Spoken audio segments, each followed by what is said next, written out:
It's educating and exciting, solution-driven show. Welcome to Youth Engage. Youth Engage, showing on Salvation TV. Hello, my name is Mark Miracle, and it is a pleasure to welcome you on today's episode of Youth Engage Show on Salvation TV. We are talking about a very important topic that affects everyone in the society. Suicide is never a solution. Intentionally taking that which does not belong to you is known as stealing, and stealing is punishable by God's law and human law. Suicide is known as intentionally taking one's life. And we all know that life does not belong to any individual, as it belongs to God, the creator of heaven and earth. Genesis chapter 2 verse 7 made us to understand that God created man out of the dust of the ground, and he breathed into the nostril of man, and man became a living soul. So you do not have any right to take that life because it does not belong to you. Several things in the society has made one or two persons take their lives, and we want to know what these things are and how to curb it before it gets out of hand. Please follow me as we get to see and hear what people have to say about this very interesting topic. Stay engaged. I am standing with Emosuke Miracle. God bless you, sir. God bless you. Please, I want to ask, sir, what could ever make a youth ever think of committing suicide? Not just youth, anyone. Actually, there are so many causes of suicide, and presently it's because of the present, unemployment in the society, and frustration. So many youth, they get frustrated, but the only truth about it is that suicide majorly is caused by the mindset too. You know, Satan is on the other way, trying to remind you of your past, of your present, and the things you've not been able to achieve, you know, and the way you have been struggling, the things are not working. But all these things you are calling, you're listing out, does that warrant one to take his or her life, knowing fully well that life does not belong to anyone but to God alone? Though actually it doesn't warrant it, but it's understanding about life. Some people, they don't understand life to that extent. So what would you say, having known that you understand life to this extent, what would you say to the youth and everyone watching you now to discourage them from ever committing suicide, no matter what they are going through in life? Never give up in life. No matter the circumstances, no matter what you are facing, there is hope. I'm standing with Mr. Mike, and we are still talking about suicide, not the solution. So please, what do you think about suicide? Well, suicide for me is not a welcome development. Yeah. If when something, maybe you are passing through stress or one problem or the other, maybe you can look for your neighbor or people around you, ask them, see, this is what I'm going through. I believe maybe one or two advice from them might help the situation. For me, actually, I believe that it's not good to take, such decision, maybe to go and commit suicide when you are passing through one problem or the other. Just what you ought to do, just seek the face of God. That's only what I will tell you. Seek the face of God, because He's the one that will finish everything, that will put you at the right path to follow in life. Welcome to Youth Engage. Youth Engage, showing on Salvation TV. Hello, it was indeed an educative moment out there in the street. And we are talking about a very important topic today, suicide, not a solution. And we do have a very wonderful guest who is passionate about making beautiful homes. She is a marriage counselor. She is a youth counselor, and she's passionate about making youth and intending couples see the reason to cultivate godly values in their home. Please, can we meet you, ma? God bless you. My name is Edibau Eke Spiff. You're welcome, ma. Thank you so much. Please, we are talking about suicide, not a solution. What can you say generally about suicide, ma? Suicide is actually someone taking his own life or ending his life deliberately, which is not a good thing to go by. Statistics have shown that the second highest killer of youth between the ages of 15 to 29 is suicide. It's also the 10th highest killer of all groups of people, young and old, on the world.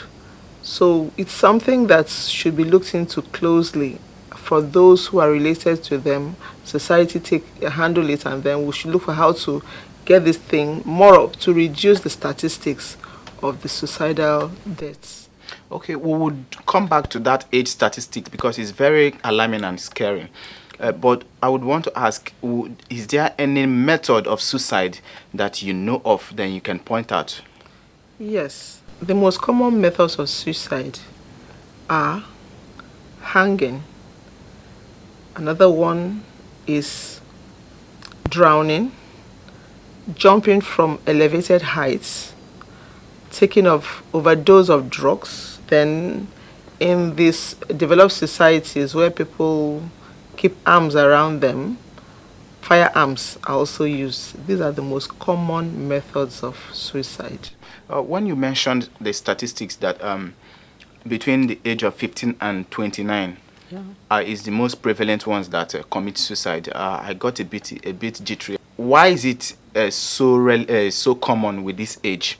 Is it that there is a pressure or something? Because at that age, I think they are still very young. And is there anything pressurizing these young folks to want to push them to commit suicide? What has been discovered is that this age group are within a period where they have a couple of crises, which sometimes they keep to themselves, they don't share, or they go into for some form of depression. These are things that all of us at one time or the other have gone through. Some people couldn't handle them and they committed suicide. Some others shared with others and they came out of it. So it's an issue where people where they relate with other people and they share with them what they're going through. They can get help. But at this point, they believe there's no more help. They feel life has come to the end.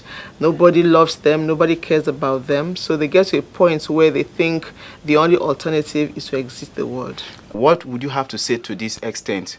People don't share their problems with people. They don't share their problems with their neighbors. Sometimes these neighbors walk into the room when it becomes too hard to resuscitate or save. Or too late. It becomes too late to save them. Like I know the issue of the one that happened in most universities, some universities close to us here, some in Lagos, some in Port Harcourt here, and you see these things flash before you every day in the social media, and it's very, very disheartening. What would you advise that neighbors do, or how do we identify when people are contemplating suicide? It begins with the mind.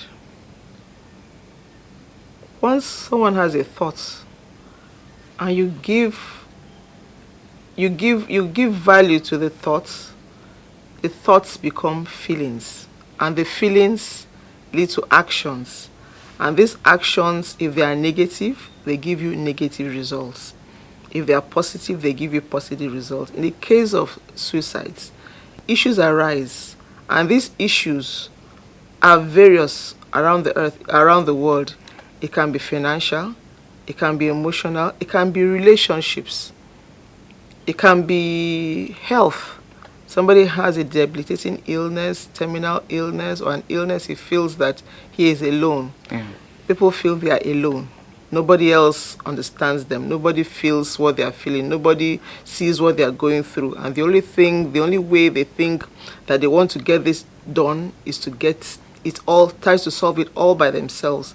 And so these feelings grow, and when the feelings grow to a point where they cannot accommodate it again, they think there is no way out, and they decide to take their own solutions, which is suicide. Okay, when we come back, we have this question to ask. Is suicide predictable?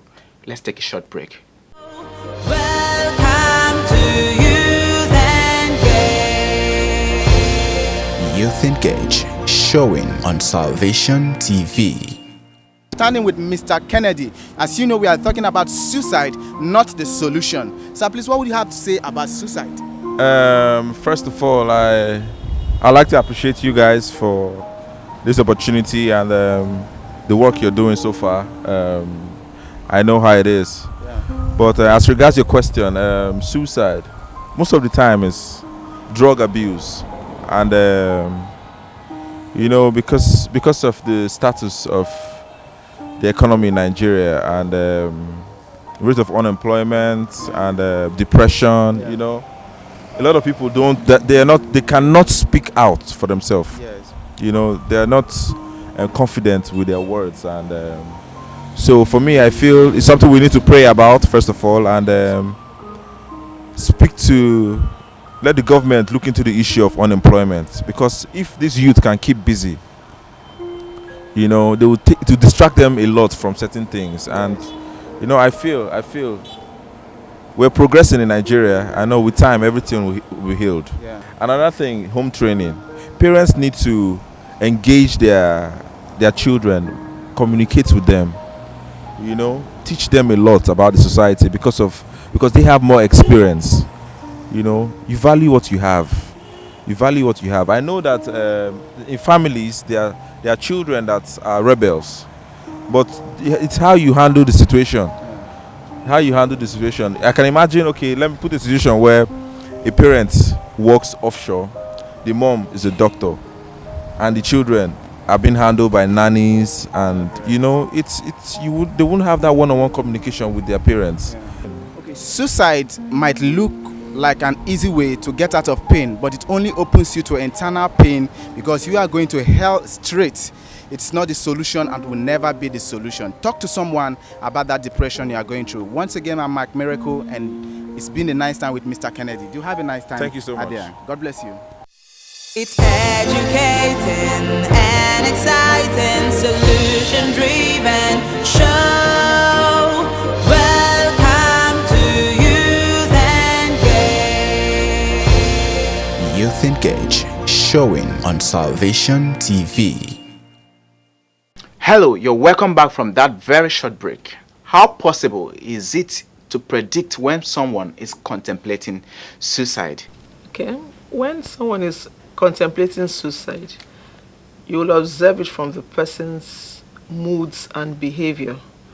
Behavioral patterns change.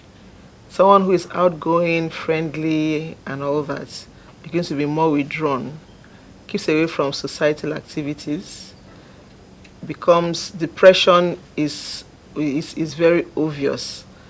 Sometimes there are mood swings. Sometimes the person is elated. And other times the person is withdrawn. Even from the immediate family? Yes. Keeps in, probably stays in more, stays in the bedroom, does not come out, does not interact with other people. A child can come from a very wealthy home, but the person does not get the attention, the love, the care. And just like we've talked about the causes of suicide, some of these things would have been predominant. The person may have been abused and decides to keep it to herself. Somebody could even have an illness. For example, some people have HIV. Nobody knows, and they decide to take their lives instead of telling other people about the condition. I wouldn't want to seek for help. So there are so many underlying causes. Most people who commit suicide, they keep this thing to themselves. There are very few people who open up to say, I'm having these suicidal tendencies. Most times suicide would have occurred before it's discovered. And sometimes the cause is not even known. But from statistics and from observations, these are the things that we have discussed, things that cause suicide. But like what we have also discussed now, certain issues that have arisen and nobody paid attention to, or the person involved thinks he can handle it him or herself without reaching out for help, decides to take a decision to solve the problem his or her own way. Oprah Winfrey, one of the most influential and successful women on earth, was born into a very poor family, sexually abused at the age of 9, got pregnant at the age of 14, and the baby died 2 days after birth. At this stage in her life, she contemplated of committing suicide. But she testified that a voice kept telling her that there is something great in her. A voice kept speaking in her, do not give up in life. There is something greater in you. And I would want to ask again, is there any spiritual ways that one would use to overcome suicide? Because judging from Oprah Winfrey's story, that voice must have been the voice of God. And I think that these voices actually speak, but people don't hear or listen to them. Yes, to the person who has the challenge of wanting to take his or her life, what I would say is don't give up. Life is it's not for those who give up. Those who give up are losers. Those who hold on eventually win. So from Oprah Winfrey's story, we have seen that she took a stand. We all at one point or the other have gone through challenges, situations, problems that would have made us take the other way, but we held on and we shared with other people, and people helped us. We got to know what to do. We got to know how to go about it, and we have been able to make successful moves. We have improved our lives. We have become better. We came out of the situations that made us feel that we were not accepted. But when we looked onto the other side of success, victory, excellence, and we persevered, we overcame the challenges. And I'll say it's not about what you're feeling now. It's about the decision you take about your feelings now that will either take you to the other side of success or loss. Okay. The federal government of Nigeria and NAFDAC did ban the selling of codeine on the counter. They also banned this, they stopped the selling of sniper. Sniper is an insecticide that people had abused these days. They use it for suicide instead of using it to chase off insects like mosquitoes. I want to ask, is this a right step in the right direction? I wouldn't judge at this point, but what I would say is that I'm sure lots of research had been done. And if that has been done to save lives, I think lives are prior to products. Other products can be developed to take care of these needs that are in society. But the problem has been solved by taking this out of the counter, out of the shelves. I think it's a good decision the government has made. You did mention some other things people use as to commit suicide. If the selling of sniper is banned, would there be a lockdown of bridges that people jump down from? Would there be would they stop selling ropes that people use to commit suicide? I'm not trying to talk it down that they haven't tried to make the right step in the right direction, but what steps are being taken to also make sure that these other avenues that people use for suicide become taken care of? Well, everything has a positive and negative effects. Fire is good. You can use it to purify, do a lot of good things. Fire is also destructive. Water has positive results, and it can also have negative results. It depends on the user. So at this point, it is not about taking any of these things out that will bring the ultimate solution. It's about affecting the lives, influencing the lives, and helping such people or helping people come out of their situations which can be affected, with which we can influence them through what we know. As a matter of fact, people who commit suicide are taking these actions out of ignorance. So when one knows, he will take the right steps. When one does not know, he will take the wrong steps that will bring negative results. Apart from talking to a suicidal person, apart from counseling them, apart from encouraging them, what other steps can we take to make sure that suicide is prevented totally? This we will talk about when we come back. Let's take a short break. Knowledge guarantees triumph and manifestations. If you're able to improve your mind, you will enjoy life in all totality. David Ibiomie introduces a body of knowledge for this generation and for generations to come. The Totality of Man is a comprehensive and insightful book that encompasses secrets and practical steps that guarantee freedom from life's challenges and produces lasting exploits. Get this book at Salvation Ministries and leading bookshops worldwide. You can call +234 809 521 6466 or visit our website on www.smhos.org/store.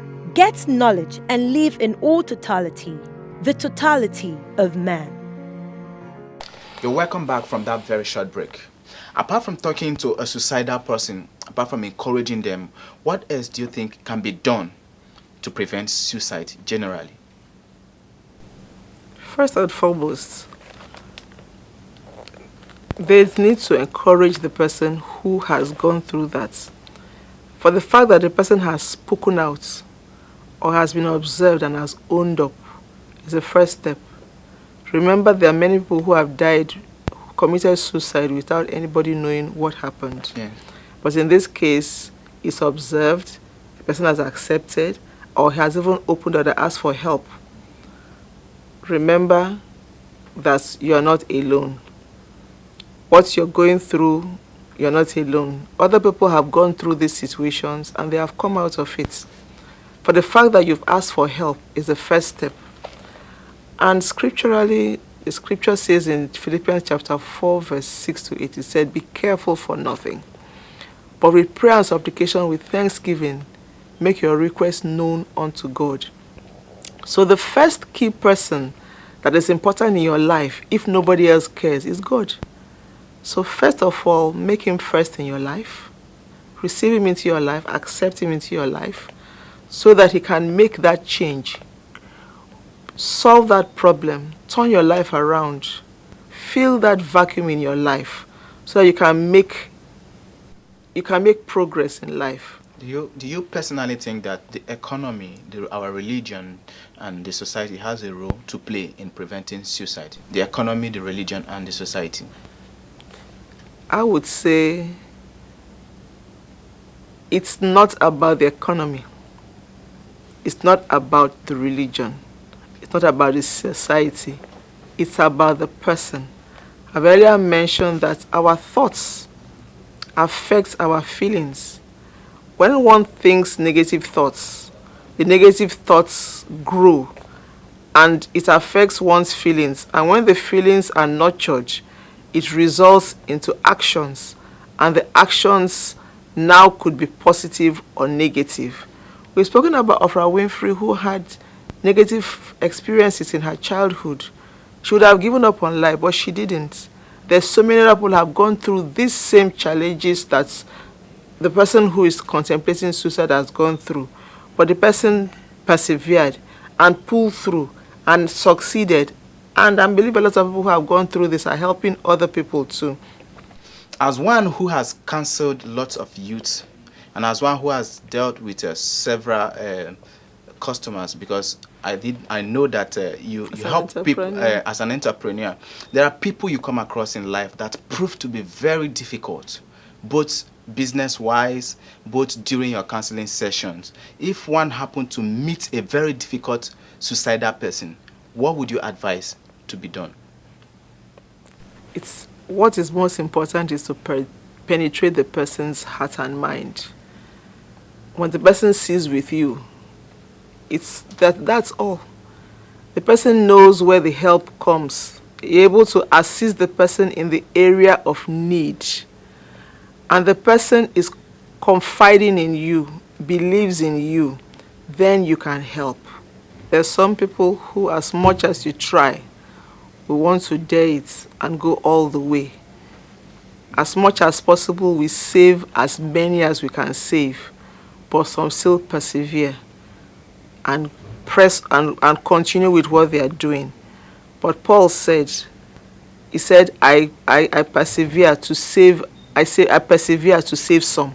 So Paul saved some, but some still insisted in living in their own world.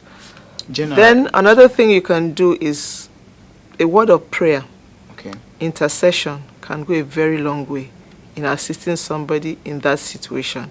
Because the person that can change a man's heart is not you. It's the Holy Spirit that helps and changes a man's heart.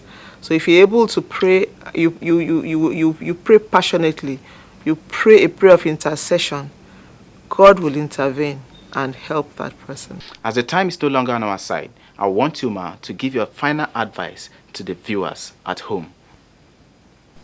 Okay, first and foremost, I would say, when somebody is going through a depression, which is about 90% of the cause of suicide, the first thing the person should look out for is help. Help. Reach out to somebody for help. And the areas we have mentioned is about going to the pastor. You must not wait for somebody to take you to the pastor.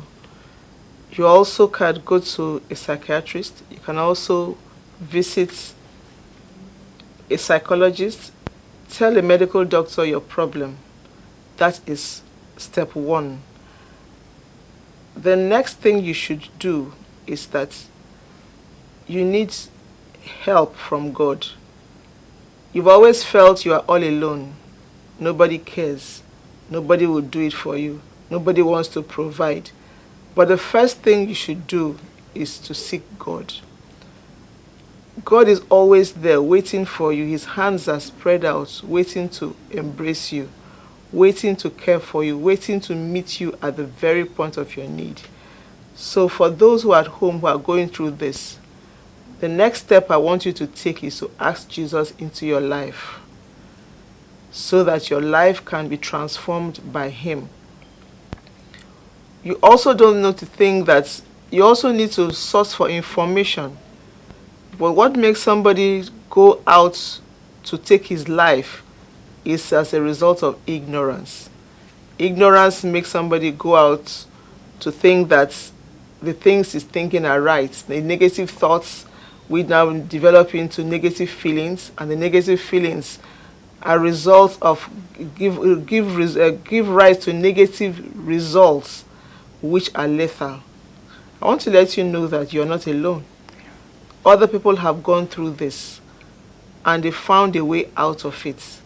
Life is not about giving up. Life is about taking the challenge and taking yourself to the next step, to the next level, so that you can be who you are. There's somebody out there listening to me. Don't take your life. You may be the next doctor. You may be the next lawyer. Yeah. You may be the next preacher. You may be the next person that somebody is waiting to help him. Come out of that situation. Come out of that challenge. So whenever you need help, there will always be help waiting for you. So reach out for help so that you can become better and become a solution to other people's needs. I want to let you know that it is not about what you receive from people that makes you who you are. It's about what you give. When you give back, then you become you become responsible, you become relevant. So giving back is more important. So fight that situation, overcome it, build your life so that you can give back to those who are expecting you. Thank you. Wow. We must say a very big thank you to you, Ma, for honoring our invitation. From myself and the great men and women behind the camera, we are saying thank you for honoring our invitation. And we do believe that sometime in the future, we'll have you once again. God bless you, Ma. Thank you so much. Pastor David Edibau said, and I quote, "Lazy people discuss problems, while creative people discuss solution." At the Youth Engage show, we do not just discuss problems. We find out ways to provide solutions to the issues that are affecting the youth in the society. It's been an amazing moment on today's episode of Youth Engage. Do find out time to join us, same station, same time, next week. My name is Mark Miracle. Do stay engaged. It's educating and exciting, solution-driven show. Welcome to Youth Engage. Youth Engage, showing on Salvation TV.